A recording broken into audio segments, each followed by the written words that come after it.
Hello guys, welcome back to Mahi's vlog. ఈరోజైతే మేము సిద్ధి వినాయక టెంపుల్కి అయితే వెళ్తున్నాం. మహిని చాలా రోజుల నుంచి అసలు ఎక్కడికి తీసుకెళ్ళలేదు. మహికి ట్రావెలింగ్ అంటే చాలా ఇష్టం అనుకుంటా. తను ఎప్పుడు బయటికి వెళ్ళినా కూడా చాలా బాగా ఎంజాయ్ చేస్తుంది. ఇంకా ఈ మధ్యలో వీడియోస్కి బాగా రెస్పాండ్ అవ్వడం నేర్చుకుంది. తన ఫేస్ చూసి తనే చాలా హ్యాపీగా ఫీల్ అవుతుందన్నమాట. సో ఈ మెమొరీస్ అన్నీ తనకు పెద్దగా అయినాక ఉండాలని చెప్పేసి తన ఎవ్రీ మూమెంట్ని అయితే క్యాప్చర్ చేయడానికి ట్రై చేస్తున్నా నేను. చాలా క్యూట్గా ఆడుకుంటుంది. అయితే మేము లాల్ బాద్షాకి వెళ్ళాలా లేకపోతే సిద్ధి వినాయక టెంపుల్కి వెళ్ళాలా అని కొంచెం కన్ఫ్యూజన్లో ఉండే అన్నమాట. లాల్ బాద్షా టెంపుల్ ఎలాగంటే మనకు హైదరాబాద్లో ఖైరతాబాద్ వినాయకుడు ఎలాగో ఇక్కడ లాల్ బాద్షా వినాయకుడు అలాగన్నమాట. సో దాన్ని ఆనంద్ అంబానీయే మొత్తం స్పాన్సర్షిప్ చేస్తారట. నిన్న అయితే అంబానీ కూడా వెళ్ళాడట అక్కడికి. యాక్చువల్గా అది చాలా పెద్ద వినాయకుడు అన్నమాట. సెలబ్రిటీస్ చాలామంది వెళ్తూ ఉంటారు. సో అది వినగానే నాకైతే అంటే మండపం వెళ్ళేదానికంటే టెంపుల్కి వెళ్ళడం బెటర్ కదా. టెంపుల్లో అయితే మనకు పాజిటివ్ ఎనర్జీ వస్తుంది. అక్కడ పెద్ద దేవుడు ఉన్నాడని, ఇంకా చాలా క్రౌడ్ ఎక్కువ. ఇంకా నేను విన్నది ఏంటంటే 2-3 డేస్ నుంచి ఏమంటున్నారంటే అక్కడ 7 అవర్స్ వెయిట్ చేసి దర్శనం ఇస్తున్నారు అని చెప్పేసి విన్నానన్నమాట. పాపని ఎత్తుకొని ఇంకా మేము జస్ట్ టిఫిన్ చేసుకొని వచ్చామంతే. ఇంకా డే మొత్తం అక్కడే పోతుంది. మళ్ళీ వర్షం కూడా పడుతుంది, అన్ప్రిడిక్టబుల్గా ఉంది నేచర్ కూడా అని చెప్పేసి సిద్ధి వినాయక టెంపుల్ చూసుకున్న తర్వాత టైం ఉంటే అక్కడికి వెళ్దాం, అప్పటికి క్రౌడ్ అంతా దగ్గర పడుతుంది కదా అని చెప్పేసి ఒక ప్లానింగ్ తోటి అయితే బయలుదేరామన్నమాట. ఎందుకంటే సిద్ధి వినాయక టెంపుల్ ఇంకా లాల్ బాద్షా పక్కనే ఉంటుంది అని చెప్పేసి కొంచెం దూరంలోనే. సో అలా ఏదైతే అది అవుతుంది. ఫస్ట్ అయితే టెంపుల్ చూసుకొని తర్వాత లాల్ బాద్షాకి వెళ్దామని చెప్పేసి ప్లాన్ చేసుకున్నాం. కానీ మేము వెళ్ళేసరికి ఫుల్ లేట్ అయిపోయింది. ఇంకా మాకు తెలిసిన మా ఫ్రెండ్స్ ఏమో అక్కడికి వెళ్ళారన్నమాట.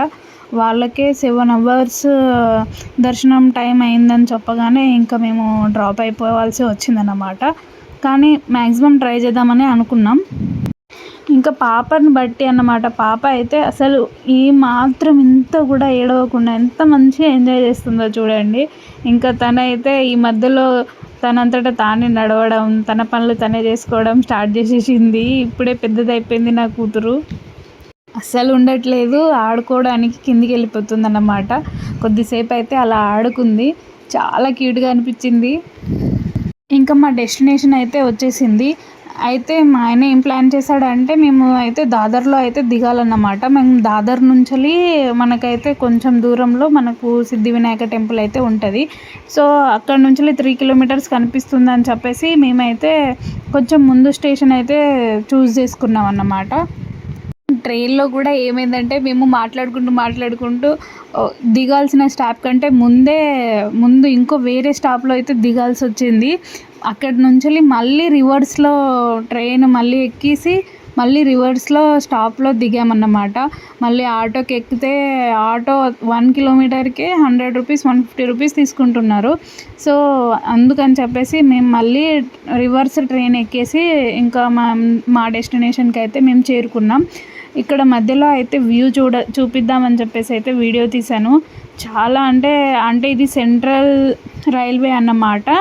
మొత్తం చాలా ఉంటాయి అపార్ట్మెంట్స్. ఇక్కడ తప్పిపోవాల్సి వస్తుంది. అందుకే అడిగి మరీ వెళ్ళాలి. తెలిస్తేనే వెళ్ళాలి, తెలియకపోతే అయితే అడిగి ఇన్ఫర్మేషన్ తెలుసుకొని వెళ్ళడం మంచిది.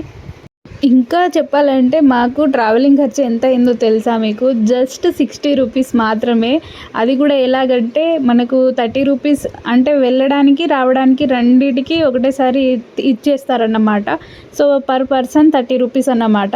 మేము కందివెల్లి నుంచి దాదర్కి రావడానికి 30 రూపీస్, మళ్ళీ అక్కడ నుంచి మళ్ళీ కందివెల్లికి 30 రూపీస్. రిటర్న్ టికెట్స్ కూడా వెంటనే తీసేసుకున్నాం. సో 60 రూపీస్ ట్రావెలింగ్ అంతే. ఇంకా లోకల్ ట్రైన్స్ అయితే ఈవినింగ్ టైంలో ఫుల్ రష్ ఉంటుంది. కాబట్టి మీరు ఎప్పుడైనా ట్రావెలింగ్ పర్పస్ అయితే బయటికి వెళ్ళాలనుకుంటే మాత్రం ఆఫ్టర్నూన్ లేదంటే ఎర్లీ మార్నింగ్ కూడా వెళ్ళొద్దు. ఆఫ్టర్నూన్ ఈజ్ బెస్ట్ చాయిస్ అన్నమాట. లేకపోతే ఎర్లీ మార్నింగ్ ఇంకా ఈవినింగ్స్ టైంలో అయితే అందరూ వర్క్కి వెళ్తారు కాబట్టి ఫుల్ రష్ ఉంటుంది. అసలు చాలా యాక్సిడెంట్స్ అయితే జరిగాయి నేను చూస్తుండగానే. సో నేనైతే ఈవినింగ్ అండ్ మార్నింగ్ టైంలో అయితే అస్సలే ప్రిఫర్ చేయను లోకల్ ట్రైన్ ఎక్కడానికి. సో మేము అక్కడి నుంచి బయటికి రాగానే ఇలా మాకైతే దానికి కనెక్టెడ్గా బ్రిడ్జ్ లాగా అయితే ఉందన్నమాట. సో అక్కడికైతే వచ్చేస్తున్నాం నడుచుకుంటూ. ఇంకా మేము మా డెస్టినేషన్ వచ్చిన తర్వాత సిద్ధి వినాయక టెంపుల్కి వెళ్ళడానికి చాలా 1 కిలోమీటర్ 2 కిలోమీటర్స్ డిస్టెన్స్ వరకు ఉందన్నమాట, 1.5 అలా. సో వెహికల్ తీసుకుందామా లేదంటే నడుచుకుంటూ వెళ్దామా అని 2 ఆప్షన్స్ కనిపించాయి మా ముందు. సో చూస్తేనేమో చాలా రష్ ఉంది, ట్రాఫిక్ అయితే దారుణంగా ఉంది. ఆ ట్రాఫిక్లో మేము ఆటోలు అయితే ఎక్కడ కనిపించలేదు. ఇంకా క్యాబ్స్ బుక్ చేసుకుందామంటే మాత్రం క్యాబ్స్ ఇంకా అక్కడే ఉండిపోయినాయి. సో అదే 2 కిలోమీటర్స్ నడుచుకుంటూ వెళ్ళడమే బెటర్, లేదంటే ఆ క్యాబ్లో ఉండిపోతాం, అదేమో వెళ్ళదు, ఇంకా ఖర్చు కూడా ఎక్కువ. ఆ ట్రాఫిక్లో అయితే బయటికి వచ్చే ప్రసక్తే కనిపిస్తలేదు అసలు. అందుకనే చెప్పేసి అంత వ్యూ చూసుకుంటూ నడుచుకుంటూ అయితే వెళ్ళిపోదామని చెప్పేసా. అలా నడుస్తూ ఈరోజు అయితే అరౌండ్ 6 కిలోమీటర్ అయితే నడిచేసామన్నమాట. చాలా రోజుల తర్వాత ఇంతగానే నడిచాను నేనైతే. పాపం మాత్రం చాలా ఎంజాయ్ చేస్తుంది, తనని ఎత్తుకొని చుట్టంతా చూస్తుందన్నమాట. ఇంకా చాలా రోజుల తర్వాత ఒక బస్ స్టాండ్ అయితే కనిపించింది బాంబేలో ఫస్ట్ టైం. చాలా రేర్గా ఉంటాయి ఇక్కడ బస్ స్టాప్స్ అయితే, బస్సులు తిరుగుతూ ఉంటాయి కానీ స్టాప్లు అయితే నేను ఇప్పటివరకు ఎప్పుడు చూడలేదు. చాలా రేర్గా ఉంటాయి స్టాప్స్ అయితే, అందులో ఇదొకటి అన్నమాట. అందుకనే మీకు క్యాప్చర్ చేసి చూపిస్తున్నాను. మీకు ల్యాండ్ మార్క్ కావాలంటే మోతిలాల్ ఓస్వాల్ బిల్డింగ్ని అయితే ల్యాండ్ మార్క్ చేసుకోండి. ఇది వచ్చేసి మనకు బాంబేలోనే అతిపెద్ద ఫైనాన్షియల్ కంపెనీ అన్నమాట, ఫినాన్స్ కంపెనీ. సో ఇదైతే ఒక ల్యాండ్ మార్క్గా మనం గుర్తుపెట్టుకోవచ్చు. సో ఇక్కడ అయితే మనకు వెహికల్స్ ఇంకా చూడండి ట్రాఫిక్ ఎంత ఉందో, అలాగే ఆగిపోతాయి వెహికల్స్ అంతే. ఇంకా ఈ ట్రాఫిక్ నుంచి బయటపడడం చాలా కష్టం. ఇంకా మేము సిద్ధి వినాయక టెంపుల్కి చాలా దగ్గరలో ఉన్నామన్నమాట. సో ఇక్కడ పెద్ద ఫన్నీ థింగ్ జరిగిందన్నమాట. ఏమైందంటే నేను మా ఆయన ఇద్దరం నడుచుకుంటూ వెళ్తున్నాం. ఇక్కడ 4 సైడ్స్ ఉన్నాయి కదా, ఎటు సైడ్ వెళ్ళాలి ఏంటి అని చెప్పేసి కన్ఫ్యూజన్ ఉన్నప్పుడు అడిగి వెళ్దామని చెప్పేసి నేను వెనకాలనే ఉన్నా, మా ఆయన ఏమో నన్ను చూడకుండా ముందుకు వెళ్ళిపోయాడు అన్నమాట. సో నేను వెనకాలనే ఉండిపోయాను. తర్వాత ఇంకా సరే వెళ్ళని అని చెప్పేసి, నాకేమో రోడ్ దాటడం కొంచెం భయం అవుతుంది. ఇంకా మిగతా వాళ్ళని చూసి కొంచెం ఆగి ఇంకా నేను కూడా వచ్చేసాను అన్నమాట. సో ఇలా వెనకాలే ఉండిపోవడం చిన్నప్పటి నుంచి నాకు అలవాటు అయిపోయింది. చాలా ఫన్నీగా అనిపించింది. మా ఆయన అయితే నవ్వుతూనే ఉన్నాడు. ఇంకా లోపలికి రాగానే ఇక్కడ దేవుడి కోసం అని చెప్పేసి పూలు అయితే తీసుకున్నామన్నమాట. సో ఈ టెంపుల్ దగ్గర అయితే చాలా స్టాప్సే ఉన్నాయన్నమాట. ఇందులో ఒకటి ఏంటంటే మనకు అండర్ గ్రౌండ్ వెళ్ళే ఒక మెట్రో స్టేషన్ కూడా ఉంది. సో 2 మెట్రో స్టేషన్స్ ఉన్నాయి. ఒకటేమో అండర్ గ్రౌండ్ అంటే వాటర్ నుంచి మెట్రో వెళ్తుంది అన్నమాట, అవి వేరే ప్లేసెస్కి. ఇంకా మా డెస్టినేషన్కి చేరుకునేటట్టు కూడా వేరే అండర్ గ్రౌండే, కాకపోతే వాటర్ నుంచి వెళ్ళదు. సో అలాంటి మెట్రో స్టేషన్ 2 సపరేట్గా ఉన్నాయి. సో మా దర్శనం అయిపోతే మేము వెళ్దామని చెప్పేసి ప్లాన్ చేసుకున్నాం, కానీ చాలా లేట్ అయిపోయింది. చూస్తున్నారు కదా లోపల సిద్ధి వినాయక టెంపుల్ అంటే మామూలుగా లేదండి బాబు. ఇక్కడ చాలామంది ఎక్కడెక్కడి నుంచో వస్తున్నారు. ఇంకా దీనికి సీసీ కెమెరాలు కానీ ఇంకా చెక్కింగ్ కూడా ఉంది. మనకు మెట్రో స్టేషన్లో మన లగేజ్ మనల్ని అన్నీ చెక్ చేసి పంపిస్తున్నారన్నమాట. చుట్టూ సీసీ కెమెరాలు ఉన్నాయి. కెమెరాస్ ఆన్ చేయొద్దు, ఫొటోస్ తీయొద్దు, వీడియోస్ తీయొద్దు అని చెప్పేసి స్ట్రిక్ట్గా చెప్పారు.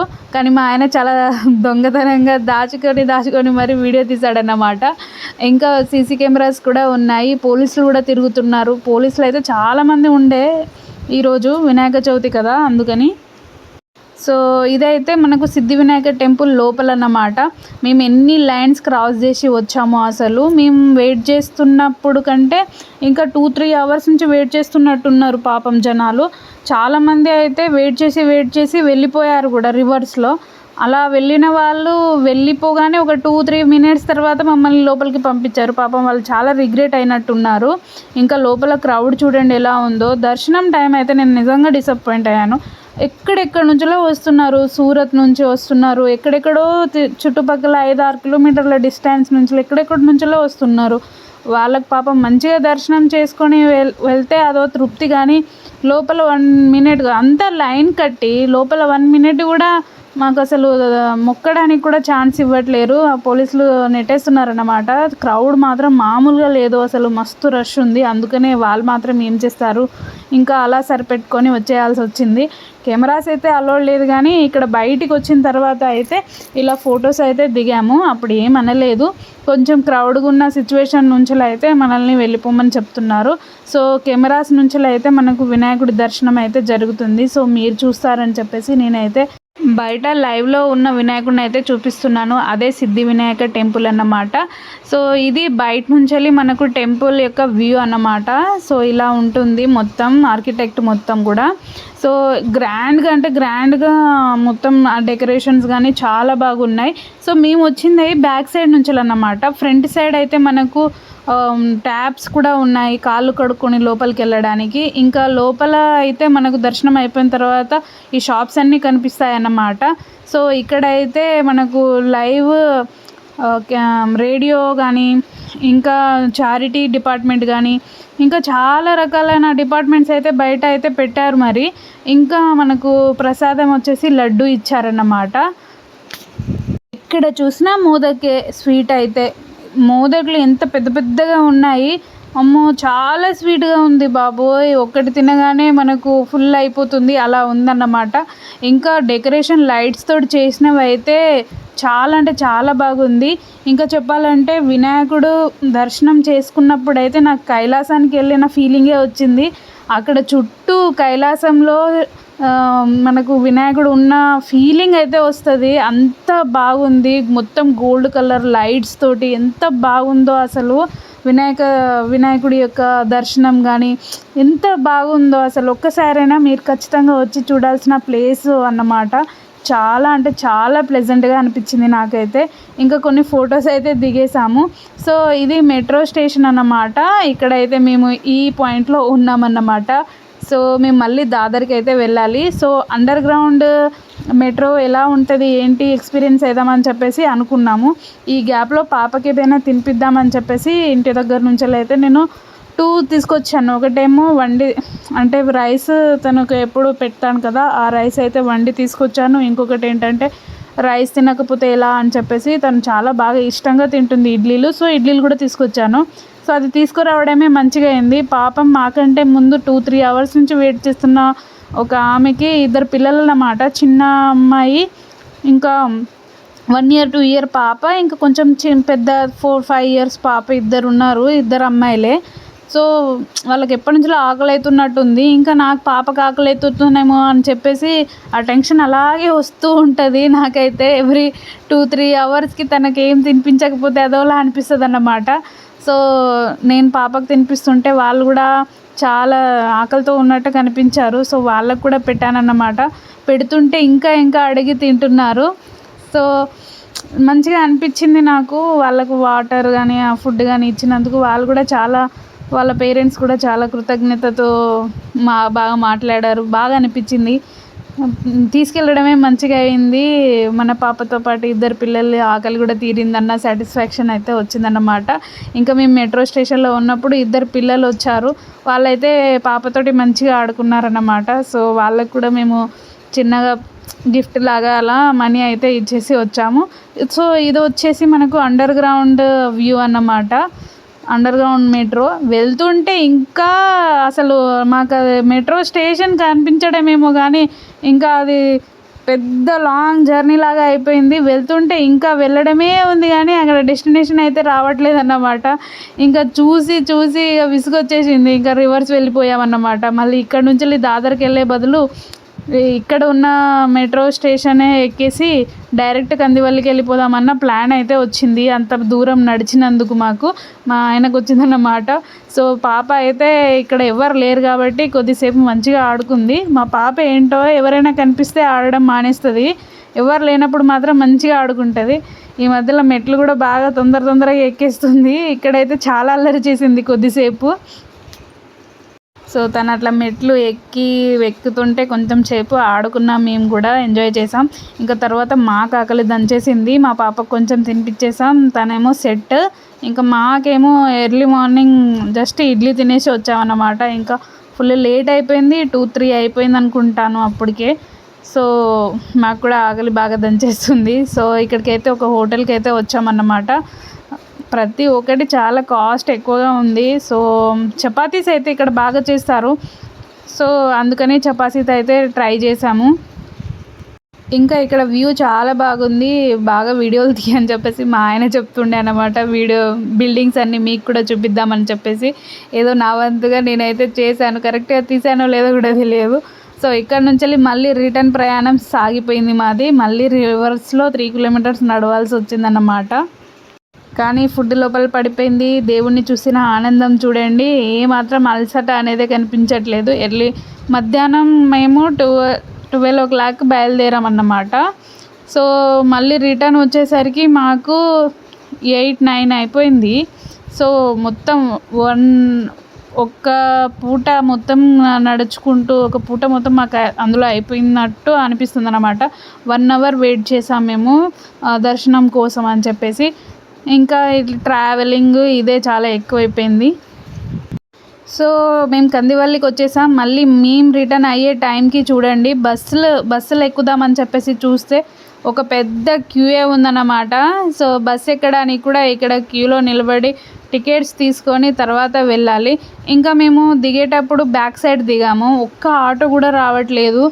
ఇక్కడ వినాయక చవితి చాలా గ్రాండ్గా సెలబ్రేట్ చేస్తారు కాబట్టి చుట్టుపక్కల ఎక్కడ చూసినా మీకు పండుగ వాతావరణం అయితే ఖచ్చితంగా కనిపిస్తుంది.